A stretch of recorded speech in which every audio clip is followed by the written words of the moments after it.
Right, here we have a question.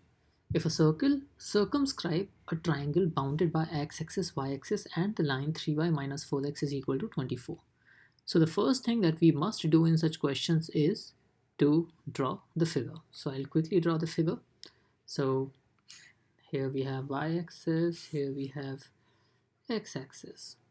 So these two axes are representing the y and x-axis, and now y-axis, x-axis, this is origin O, and O has coordinates 0 comma 0. Now we have to plot the equation 3y minus 4x is equal to minus 24. The easiest way to plot any such line is by substituting x equal to 0 once and then y equal to 0. So at x equal to 0, we can simplify this. We get y is equal to minus 24 divided by 3, which is equal to minus 8. And similarly, when we substitute y equal to 0 in the same equation, we get minus 4x is equal to minus 24. That means x is equal to 6. So now we have points x equal to 6 when y equal to 0. So let's assume this is the point which is x equal to 6 when y is equal to 0. And the other point is when x equal to 0 then y equal to minus 8. So the point will be somewhere here and the coordinates are 0 comma minus 8. So the line that we were looking forward to, when we plot it, then we get a figure such as this. Now that we have plotted the figure, we should quickly understand that this length is 6 units. This length here is 8 units.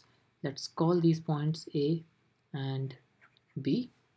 Now we can also see that AB is equal to square root of 6 square plus 8 square, because the triangle OAB is a right triangle. As we can see that at point O the angle is 90 degrees. So we are using Pythagoras theorem to find out the length of AB, and the length of AB becomes 6 square plus 8 square, which is equal to square root of 100. That turns out to be 10.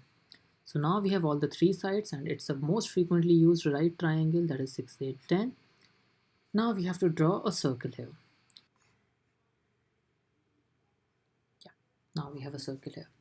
In any such case, when we come across such a question, we must know one fact, and that is that hypotenuse of right triangle inscribed in a circle should be equal to the diameter of circle.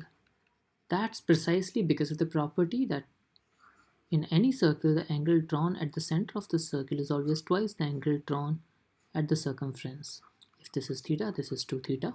And since here 2 theta has become equal to 180, theta is equal to 90.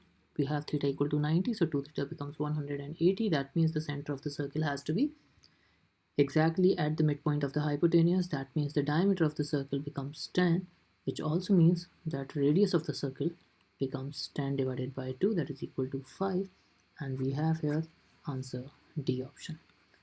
I hope that helps. The most important part about this question was to remember this property and apply it in the question, because it's being applied in the reversible order.